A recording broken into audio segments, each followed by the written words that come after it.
दानवाड ऐतिहासिक घाटाला नवसंजीवनी, 10 लाख निधी, 5 कोटींचा प्रस्ताव. आमदार यड्रावकर.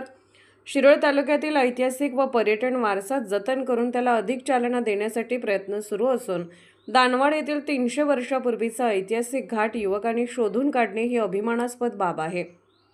या घाटाच्या डागडुजीसाठी तातडीने 10 लाख रुपयांचा निधी देण्यात येणार असून पुढील बांधकामासाठी 5 कोटी रुपयांचा प्रस्तावही सादर करण्यात आला आहे, अशी माहिती आमदार राजेंद्र पाटील यड्रावकर यांनी दिली. रामनवमी निमित्त गुरुवार दिनांक 26 मार्च 2026 रोजी या ऐतिहासिक घाट परिसरात विविध धार्मिक कार्यक्रमांचे आयोजन करण्यात आले होते.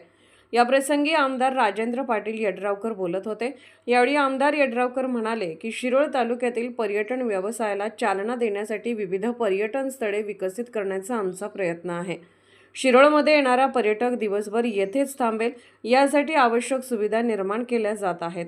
दानवाड येथील घाट सुशोभीकरणामुळे या ठिकाणाला धार्मिक व पर्यटनदृष्ट्या विशेष महत्त्व प्राप्त होणार असल्याचे सांगितले. कृष्णा नदीपर्यंत प्रथमच आकर्षक लाइटिंग करण्यात आली होती. सकाळी श्रीराम जन्मोत्सव साजरा करण्यात आला. तसेच भाविकांसाठी महाप्रसादाचे आयोजनही करण्यात आले होते.